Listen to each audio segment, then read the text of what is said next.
saat ini jadi masalah Pak ya. Maksudnya bagaimana anak-anak sekarang ini diberi kemudahan, akhirnya mentalnya nggak setaf itu. Tapi saya di situ dapat apa ya? Di situ saya melihat ada satu peluang yang luar biasa. Jadi saya waktu itu Nemtek Pak. Nemtek printing itu baru awal-awal, yang kayak ATM. Jadi ID card itu. Nah saya coba bikin itu. Bahannya plastik gitu ya? Iya, mika yang di printing, jadi udah bisa muncul foto, bukan tempelan. Ya dulu masih kertas terus diselipin kan. Ini nggak benar-benar yang sudah yang ATM. Iya, betul. Itu baru awal-awal. Nah saya tuh coba jualan itu, tahunya ketemu bos. Akhirnya saya dikasih proyek Pak. Proyek yang nggak pernah, waktu itu umur saya 23 tahun lah. Itu proyek tuh dia punya ruko 7 jejer, mau dijadiin satu gede gitu. Nah di sini memang persamanya, waktu anak muda tuh nggak usah banyak mikir, kerjain aja.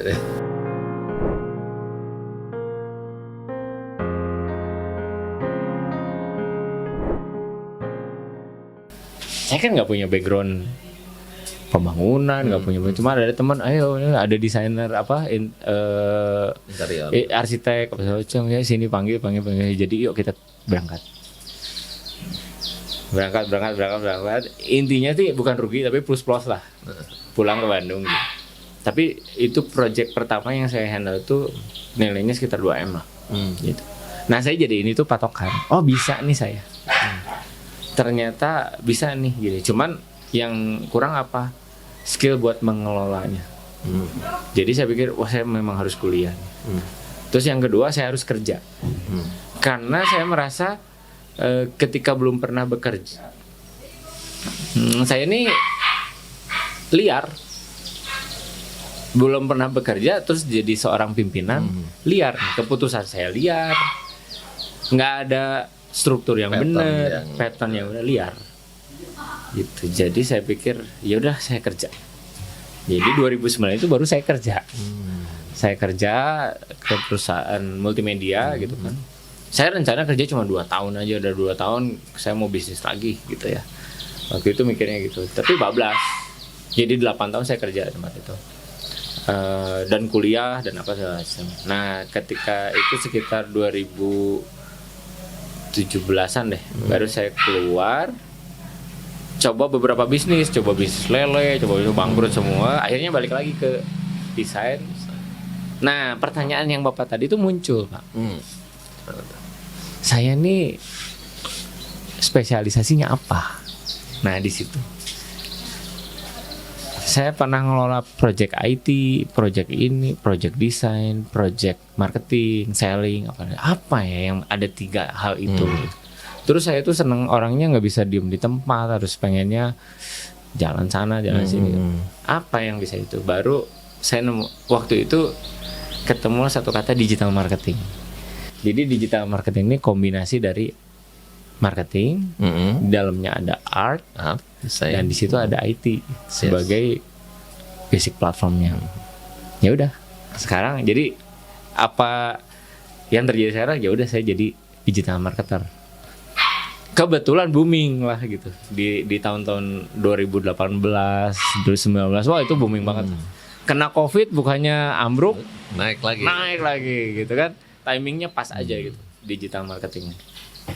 Ya, jadi kira-kira secara perjalanan, secara banyak hal yang dilalui memang bukan hal yang baik-baik saja, tapi memang secara mental, secara mental lah terutama itu tuh memang ditempa sekali dari kehidupan ini, dari kehidupan gitu ya. Jadi nggak ada di hidup saya itu yang instan gitu. Semuanya harus diperjuangkan, semua harus dipikirkan, semua harus di achieve gitu ya, diraih agar kita bisa mencapai satu tujuan itu. Dan ini pun perusahaan Lighter Media Group ini bukan perusahaan yang udah lama, baru hitungannya startup baru 6 tahun, dan saya itu mulai dengan modal 0 rupiah Pak. Jadi setelah kerja tadi selesai, saya dapat pesangon 15 juta. Terus saya coba bisnis lele, ada apa macam. Habis tuh uang. Terus saya mau ngapain lagi? Nah, saya ketemu anak lontang-lantung, coba yuk ikut saya. Saya ajarin nih, saya punya skill desain, saya ajarin. Ngajarin nih, seru nih. Mereka jadi bisa, dapat klien, Pak. Dapat klien, ya udah saya sharing aja. Waktu itu saya part time di perusahaan kain ya, The Palais Moda. Saya dapat gaji, saya bagi 3 lah sama anak ini. Yang penting kita hidup aja. Terus pokoknya saya latih aja kalian. Latih bisa klien 1 jadi 2. Nah ini kalau nanti kita akan bahas bisnis modal rupiah 0 rupiah dari mana? Betul. Karena saya pikir gini. Waktu itu saya cuma punya laptop 1. Punya laptop 1, terus nggak punya kantor, nggak punya apa-apa. Jadi kita inisiatif sewa 1 kosan. Nah dari 1 kosan ini kita dapat klien. Karena nggak punya uang, nggak punya kamera untuk ngonten itu kan butuh kamera, butuh. Jadi yang saya lakukan adalah barter. Saya datang ke kliennya, boleh nggak ya kalau misalnya pembayarannya itu cicilin aja kamera. Misalnya nih ada kamera 1 saya 8 juta gitu. Ya udah nilai saya 2 juta nih per bulan. Jadi minta kontrak aja 8 bulan gitu. Nanti tapi kameranya beliin dulu. Gitu. Nah, mereka dia setuju. Terus dapat klien lagi. Kamera itu yang jadi modal. Betul. Ya, itu 0 rupiah kan. Jadi betul, kita barter sama jasanya. Barternya dengan ide dan kompetensi. Okay. Terus yang kedua, saya pikir zaman itu kalau agensi punya drone tuh udah paling keren deh. Nah, klien kedua boleh nggak nih tuker sama drone deh gitu. Nah, dikasih lah drone kecil. Jadi kita kerja nggak dapat apa-apa. Cuma dapat 1 kamera dan 1 drone. Tapi menarik ya, karena justru itu yang kemudian membuat modal untuk bisa berkembang ya. Iya, berkembang. Jadi kita berpikirnya justru malah bagaimana itu menjadi sesuatu yang berputar terus, bukan yang ya kalau cuma dapat gajinya memang besar, tapi kan habis. Nah, ketika nilai itu habis, kita nggak bisa memperbesar nilai yang lainnya. Sebenarnya kalau kita ngomongin value-nya uang, ya udah kita berpikir akan berbelit di masalah keuangan. Tapi kalau kita ngomongin kapital itu nggak cuman uang gitu. Itu bisa berupa aset yang lain-lain. Gitu. Ya, aset yang bisa menghasilkan keuntungan lagi gitu. Nah, waktu itu klien ketiga ini klien yang terbesar. Baru di situ kita udah ada alat, udah ada alat cukup. Disitulah kita hidup. Ya. Jadi omset awal tuh kita, seingat saya tuh 8 juta. 8 juta itu di bulan ketiga. Di bulan keempat, kelima tuh udah belasan juta lah.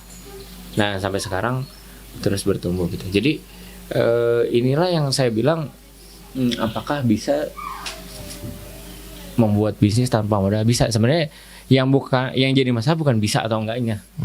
Tapi bagaimana kita punya kemampuan yang tadi adaptatif.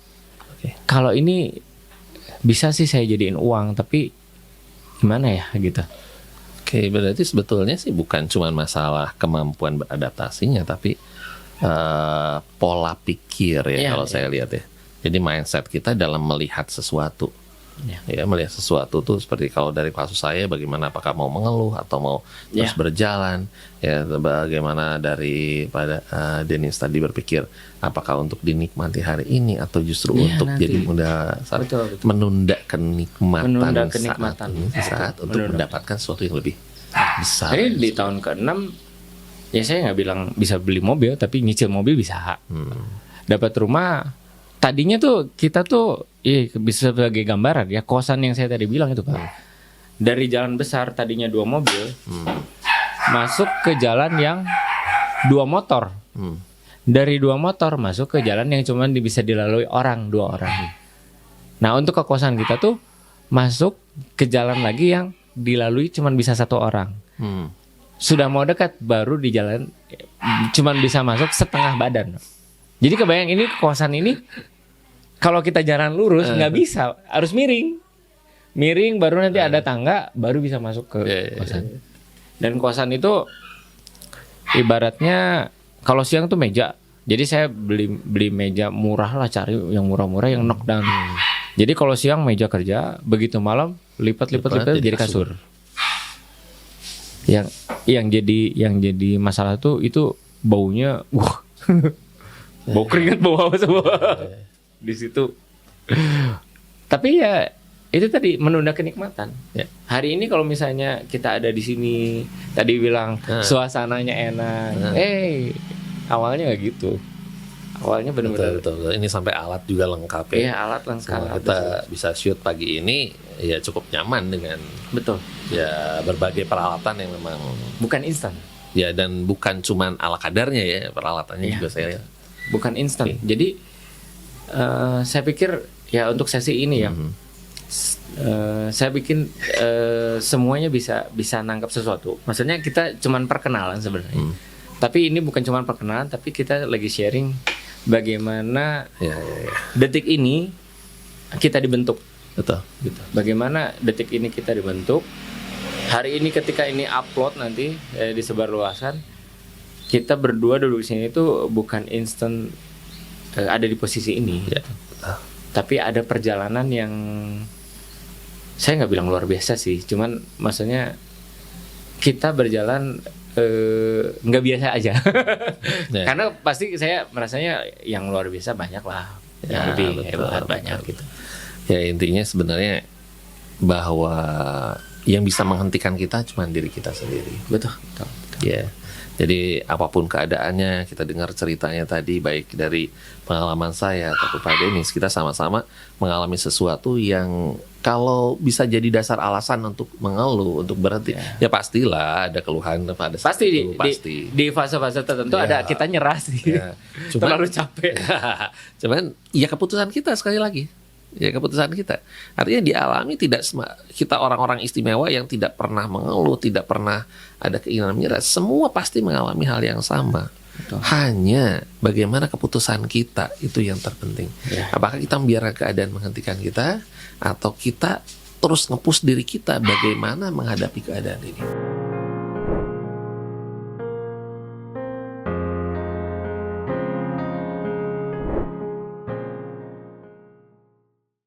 Betul. Nah itu closing statementnya ya. Itu closing statementnya. Jadi mau nyerah, mau berhenti, mau ngeluh, atau mau sebaliknya, gitu ya. Itu gimana kita bisa nge-push diri kita untuk mendapatkan. Karena balik lagi semuanya teman-teman yang nonton Teras Bisnis hari ini. Kita tuh makan nasi yang sama. Kita tuh hidup di bumi yang sama, di langit, di bawah langit yang sama. Artinya kalau orang lain bisa, kita juga pasti bisa. Tergantung kitanya. Pasti ada.